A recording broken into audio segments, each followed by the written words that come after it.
What's going on, everybody? Welcome back to another League Winners Fantasy video. Thank you for joining us. We are recording this on July 22nd, Saturday. My name is Eric. That's my co-host, Will. How you feeling this afternoon, man? We typically record in the morning. This is weird. Hey man, I'm feeling good. Like you said, July 22nd. Hope you guys got your Madden pre-orders in. If not, you're gonna miss out on some content. That has nothing to do with fantasy football. Just wanted to say that. Having a good day, honestly, man. Excited to talk about this because we finally got some free agency movement, so we can finally actually evaluate some players. Yeah, absolutely. We've been waiting for a few different balls to drop, and we finally got one of them to come into place with Deandre Hopkins signing with Tennessee. We are a little bit late to cover this, but that's all right. Hopefully, we can provide you some context and understand the full fantasy fallout for all players involved. But first, before we get into that, let's talk about the details of his contract, just so we're all clear on that.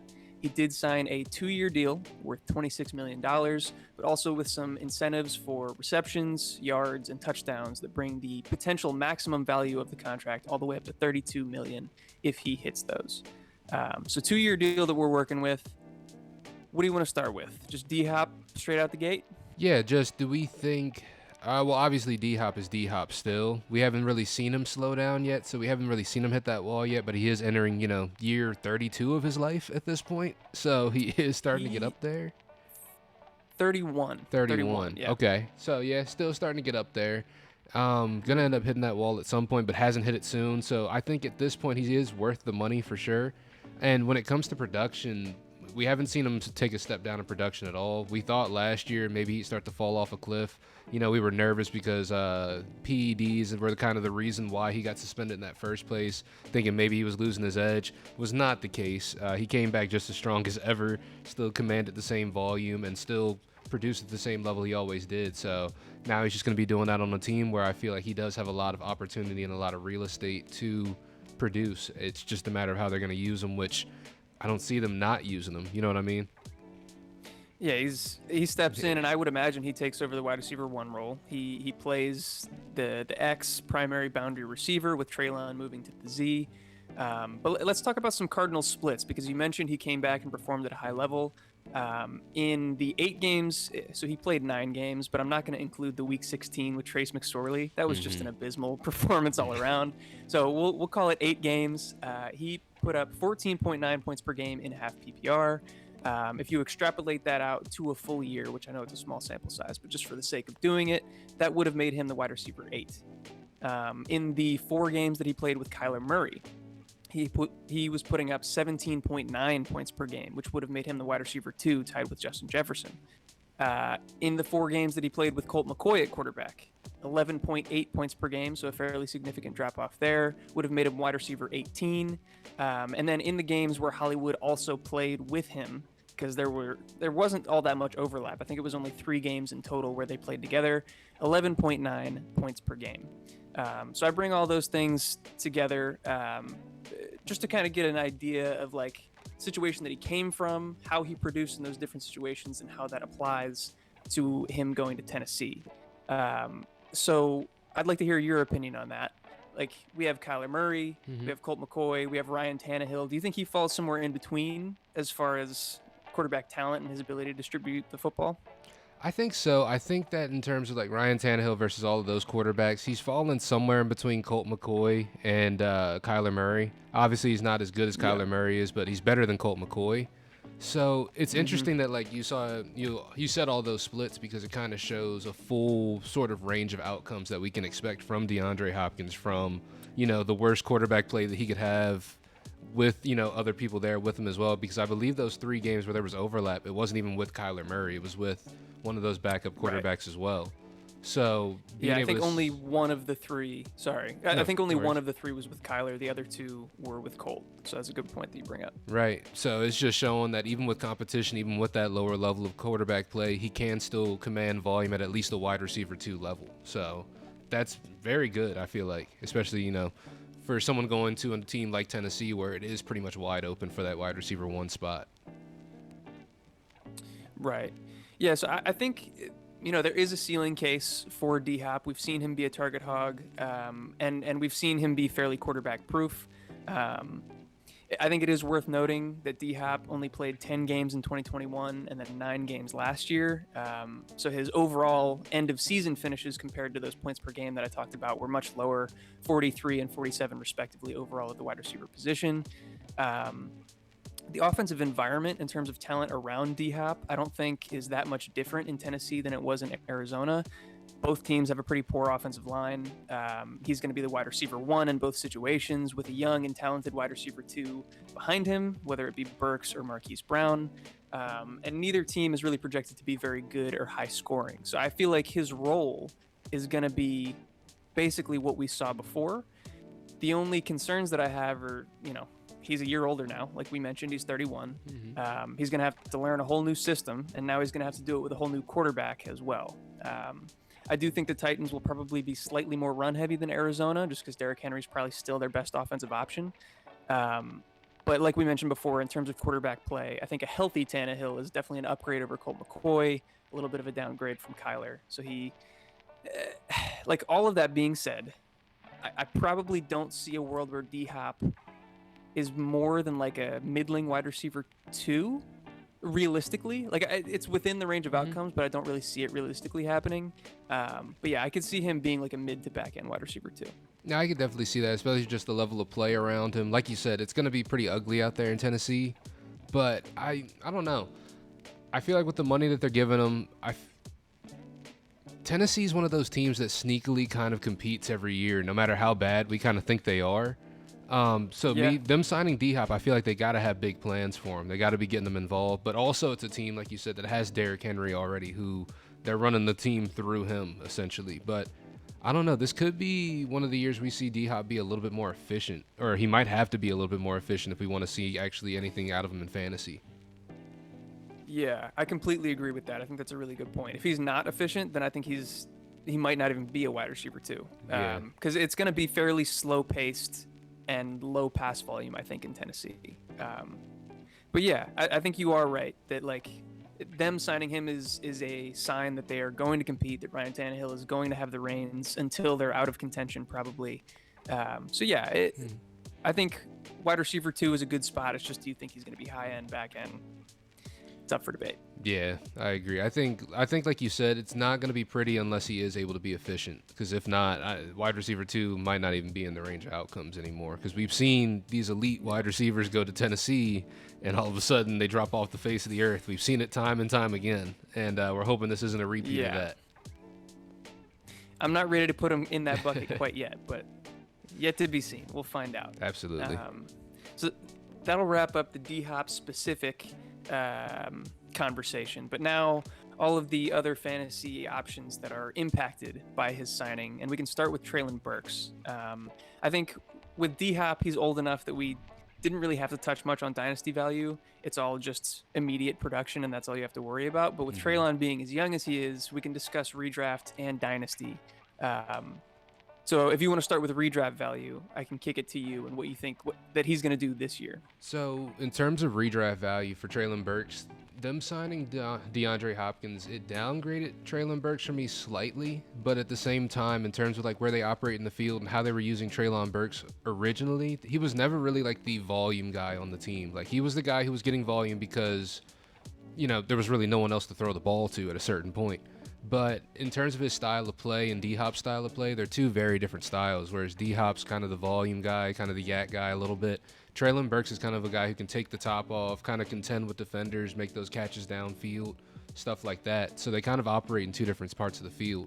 So in terms of the looks I think Treylon Burks is going to get, they should still be very similar to what he was going to get initially. It's just the fact that he's not going to get the same volume he was before, and he's in a team already that's going to get low pass volume. So it's kind of difficult to really want a Treylon Burks on your team when there's a D-Hop there.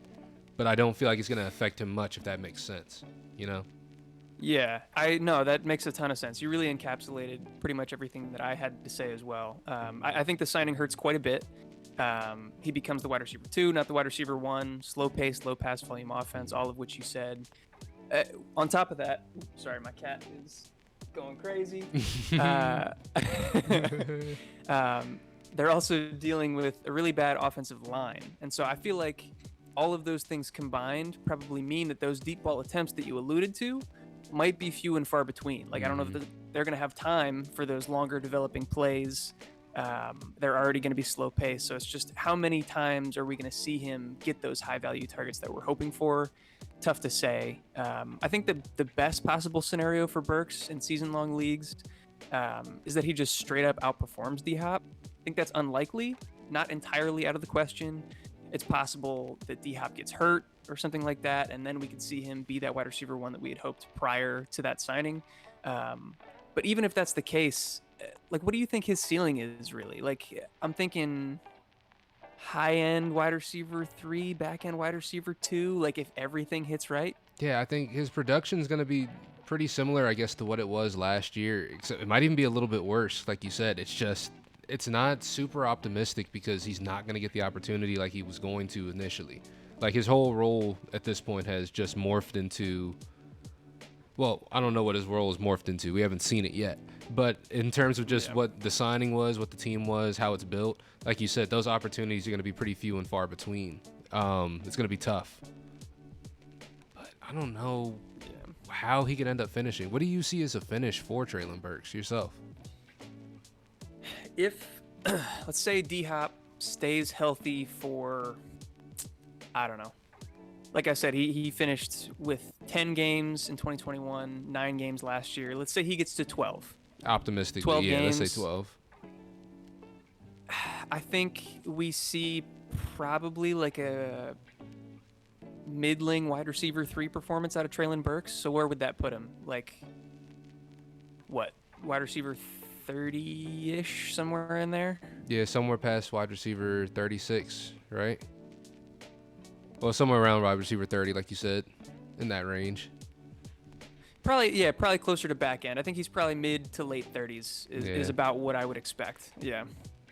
Yeah, which is it's sad, but like you said, in terms of Dynasty, this doesn't move too much because it's a 2-year deal for D-Hop. He's aging out a little bit. He's probably not going to end up re-signing with Tennessee. It is going to end up being Treylon Burks' team at some point. It's just not going to be right now, unfortunately. Right. But with that being said, let's move on into his dynasty value here. His market value has gone way down since the D-Hop signing has been official. According to Keep Trade Cut, he's dropped 9 spots in the dynasty wide receiver rankings, from wide receiver 23 all the way down to wide receiver 32. Obviously, we just talked about it. It hurts his short-term production, which is going to drop his redraft value. So if you're a contender, he's not a guy that I'm targeting. But on a rebuilding team, I definitely think he's somebody worth looking at. I do have some stuff to say here, but do you feel the same way? Absolutely. If that's the case, I'm trying to buy in if I can. Yeah. Yeah. Angelo Fantasy on Twitter, definitely somebody I recommend you guys follow. He comes at, like, his perspective on fantasy is different than a lot of other people on fantasy Twitter, and I appreciate that from his account. He mentioned something that I haven't heard a lot of people say, but it's something that I agree with. He said, in terms of development, the Hopkins signing is great for Treylon Burks. He can learn the X position from one of the best boundary wide receivers of this decade, while also being deployed in his more natural Z role in the meantime. So I think that's true. Burks has the alpha size, really good athleticism, great ball skills, and yak ability. He's just lacking some of that, refinement, nuance, route running necessary to be a high-end wide receiver 1 in this league right now. But there's not too many people better to learn from than D-Hop. No, that's facts. That actually makes me a lot more optimistic about Treylon Burks in the future, because that is huge. Like, that's huge for a player's development. We've seen it in the past with, like, Calvin Ridley learning under Julio Jones. Like, that second year, Calvin Ridley took off. Like, not to say his rookie year was bad by any means, but second year, Calvin Ridley was definitely different. And that was because he got that opportunity to work with Julio Jones off season, during the season, all the time. So I could see that being huge for Treylon Burks for sure. Yeah, same team. Even Julio prior to that with Roddy White, it was the same type deal where Roddy White was the established veteran wide receiver 1. Julio learned from him and took off his second year. So that's kind of the positive outlook. And I do buy into that. I think that's important to note. But there is some negative to talk through here.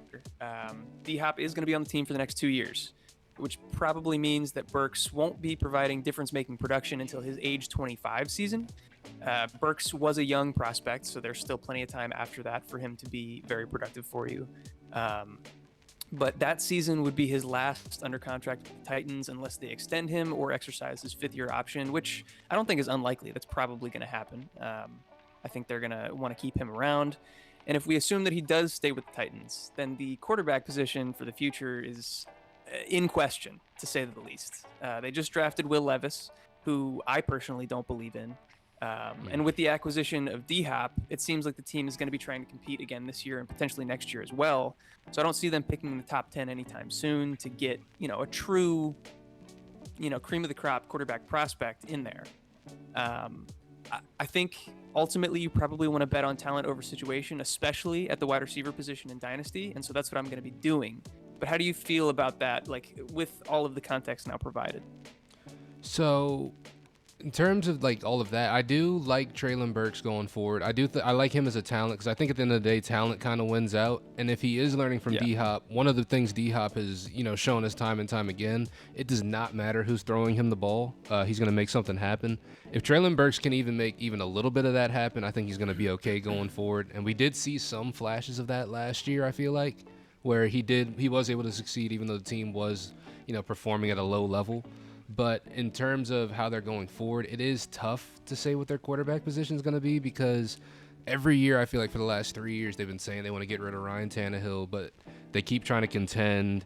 But, they got Malik Willis, but Malik Willis is playing better, but he's still a cut candidate. But they got Will Levis, and Will Levis is struggling, but they're going to give him time. And I don't understand what their plan is going forward. So it's tough for me to really say or have any type of real security in Treylon Burks. Like, he's really going to have to become that quarterback-proof wide receiver for me to really be super confident in him because I love the profile, but the situation is crazy to look at. Yeah, absolutely. I think you brought up a good point about we saw limited flashes from him. Worth bringing up that he was also injured for much of last season. Had a turf toe really early on that kept him out for a few weeks, and it hampered him even when he did come back. And then also had a concussion later on in the season that kept him out for a little bit. So those things all affected his production throughout the year. But specifically for Treylon Burks and his value, according to Keep Trade Cut, he's right now being valued between like a late first and an early second. I think if you're on a rebuilding team, that's absolutely a fair price to pay. I don't think, I wouldn't say he's a screaming buy at late first prices, although I'd probably still be willing to do that. But if you can get him for anything less than that, I'm scrambling to get him on my teams. Absolutely. Because I think at the end of the day, talent's going to win out one way or another. For sure. Yeah, definitely bet on talent with Treylon Burks. All right. So I think that was all of the angles we needed to cover for Treylon. Let's move into the last two guys here. We don't have to go quite as in-depth, but a little bit to talk about. Firstly, with Chig Okonkwo. What are your overall thoughts about, did his role in the offense change with D-Hop there? In general, what do you expect from him this year and beyond? Yeah, it's tough. It's tough for me to be optimistic about Chig now with this signing, especially right now. I feel like, a lot of the appeal of Chig was the fact that it's only him and Treylon Burks out there, and we got to see what that looked like last year. And in that limited sample size, it looked really good. Like he would be a great tight end. Yeah. But when you take a look at that, he's operating in the same parts of the field that Deandre Hopkins is going to be operating in, that he's always operated in for most of his career. So it's tough for me to say that, they're going to value Chig more in those spots of the field than they're going to value Deandre Hopkins, the guy who has excelled in his entire career at that. So It is a sizable downgrade for me for Chig, but I'm hoping that they can find some other ways to deploy him because he is athletic enough to operate in other parts of the field. So it's not to say Chig's dead in the water. It's just a matter of how the team decides they want to use him, but it definitely hurts for sure. Absolutely. Yeah, I feel the same way. In a slow-paced, low-volume passing offense, which we've said a bunch of times already, any increase in target competition is going to be a bad thing. I do think we both like Chig. We both like him as a prospect. We liked what he flashed last year. But I think we can probably also both agree that he's not on the same level as D-Hop or Treylon. And that he's going to be third in the pecking order behind those guys, yeah? Yeah, definitely. I can definitely agree with that. So with that being said, he was already low volume last year. He was incredibly efficient, and that's what everybody is kind of grasping at. And what I was also, that was my allure towards Chiggs, that he was incredibly efficient on the touches that he got. but he's not going to ascend to a new level without additional volume. He's just going to continue to be efficient on limited touches. And I think with D-Hop there, with the offensive environment the way it is, that's not really going to change for a little while. And it's hard to bet on, like a late drafted tight end if they don't produce at a high level, because then they might just get replaced. Also, I don't want to compare these two apples to apples, but I'm just getting some vibes right now. Chig is like everybody's late round darling at tight end right now. Getting Albert O vibes from last year. Mm-hmm. I was thinking the same thing, man. Albert O definitely got me last year, and it's looking like a lot of the same shades of that with this. I'm not hoping that, obviously. I want him to be much more involved, and I think he's in a situation where he's probably likely to be more involved and hopefully not straight up left off the active roster for game days the way that Albert O was for most of last season. But we liked him for a lot of the same reasons. Big, athletic, incredibly efficient on limited touches, and we hoped that his role would expand. But if it doesn't, we've seen what happens. And so I'm just a little bit worried that people are getting too hyped up for this guy, and we're in for some disappointment. Yeah, because I just think that banking on a tight end to be efficient in fantasy football is just never really a good idea. Because just time and time again, we've seen that volume with tight ends is the thing that really helps them produce at a high level. Because efficiency, it can come and go just like that. Your tight end's role can change at any point unless they have a solidified role in that offense, like a Travis Kelce, like a Pat Freiermuth, like a Mark Andrews, people who we know are going to get the ball thrown their direction every single game because they command that type of volume. It's tough to bank on them. It really is. Yeah, absolutely. So to get just a little bit more specific here, in redraft, standard leagues where you only have to start one tight end, I'm really not looking his way at all. I guess in like start two tight end leagues, maybe. I mean, you're going to have to, but I'm not super excited about it. But the more interesting conversation I think is to be had in Dynasty. He was probably taken as like a 4th round pick as a rookie in most of his drafts. Obviously, he's outperformed that expectation. For me, I think if you can get like a mid to late second, if anybody's willing to give you that, I'm jumping on that immediately. Early third, like I don't think that that's too far off in value, but at that point, I don't know that I necessarily want to exchange. I might just hold. What do you think about those values? I will say, when we're talking about these picks, just to make sure we're being transparent, when you're talking about them, are you talking 2023 picks for the people who haven't done their rookie drafts this year? Or are we talking 2024 picks? 2024. Yeah. 2024 and beyond. Because that's a good point. If we talk 2023, we can put names, faces to those values. Right. But we're talking beyond. Okay, so if it's a 2024 second, absolutely. I would jump on that immediately, especially with all the talent coming out next year as well. Second round is going to be full of some darlings. So giving up Chig Okonkwo for that, I think it'd be worth it. Absolutely. All right, so that'll do it for Chig. And then lastly on the list here, we have Ryan Tannehill. Fuck Ryan Tannehill. Will's favorite. Just saying it. Will's favorite subject to talk about. We got a little personal bias, or he has a little personal bias. I'm on the Ryan Tannehill train. We'll see what we think. Obviously, we're coming at this from different perspectives here. I'll go first since I want to defend my guy. I feel like he's been completely left for dead by the fantasy community. He was a back-end QB1 in points per game in 2019 and in 2020, and then a mid-level QB2 in 2021. Last year, he had the absolute worst team he's had around him since he's made the move to Tennessee. And also, he was playing through a high ankle sprain from week 7 through the end of the season. So I give him at least a little bit of a pass for the production that we saw from him this year. And then, obviously D-Hop comes in. We expect them to try to push for the playoffs. And so with that being the case, I don't think he's going to get benched for Levis unless they're completely eliminated from contention. So I think he probably starts for the vast majority of the season. And with that being said, like, I don't know, I'm higher on him than most. I'll get into some specifics here in a second, but let's hear your case first.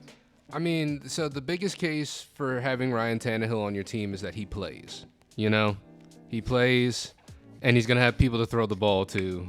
So pick him up in fantasy football. Nah, I mean, what? You're so rude. He's the guy every year. Nobody's drafting Ryan Tannehill. He's a guy that's going to be on the waiver wire most likely until somebody picks him up. In one quarterback leagues. No, in one quarterback leagues, yes. Superflex, he'll be on a team for sure. One quarterback leagues, he's going to sit on the waiver wire. I will admit, every year he does outperform his ADP. I feel like he always ends up performing higher than people give him credit for. So I will give him that. I just don't like him as a person. So I will look past that. I'll look past it.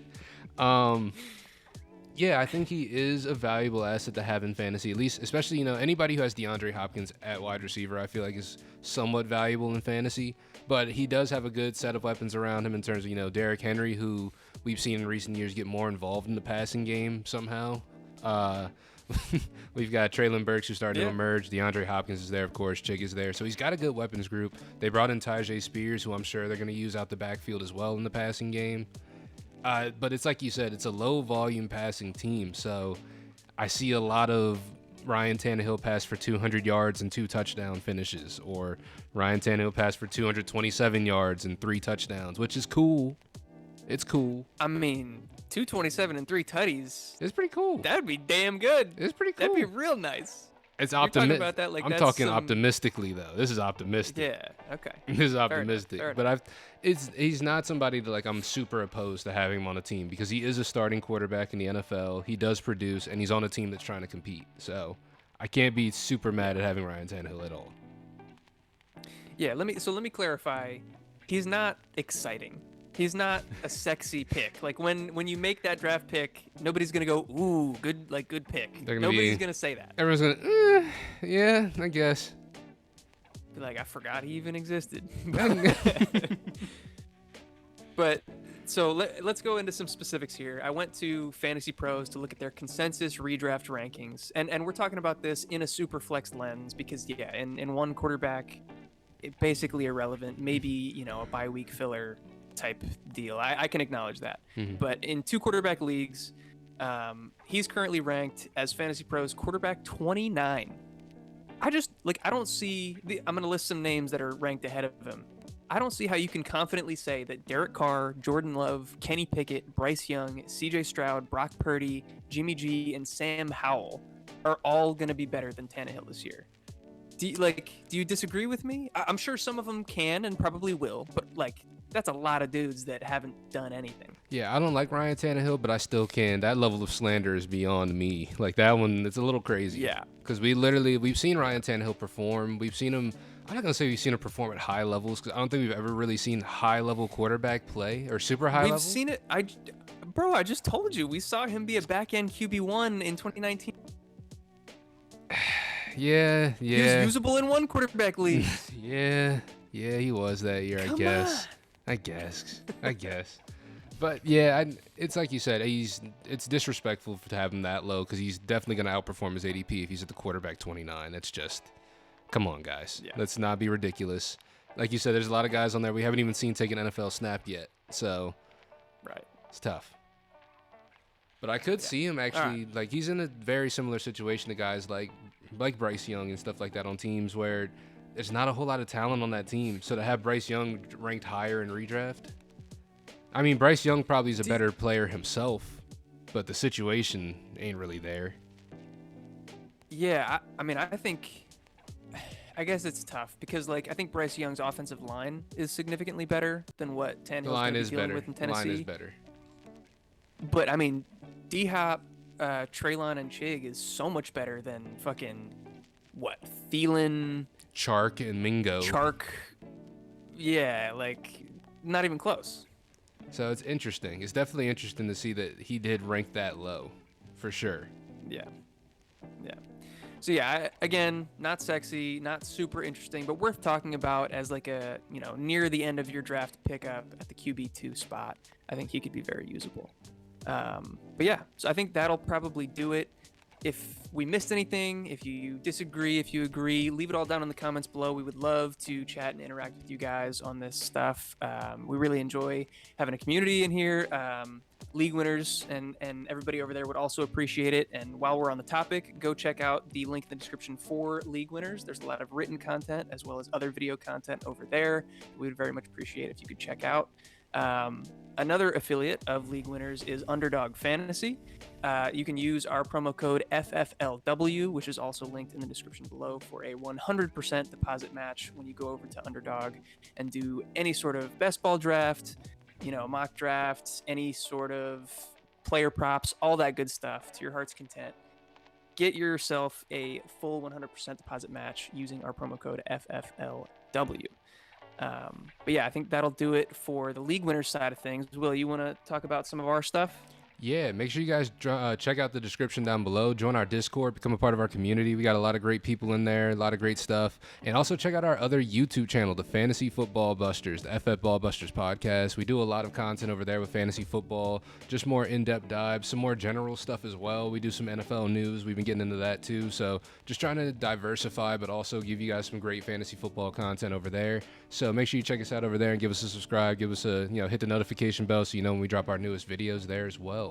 And hit that notification bell, hit that subscribe button here so when the league joiners drop their new videos. We got some other great podcasts on here as well for you guys. Some great articles from the guys as well, so check out those links in the description like Eric said. And with that being said, that's all I really got. If you guys watched this far into the video, as always, we love you. And we'll catch you in the next one. Peace. Peace.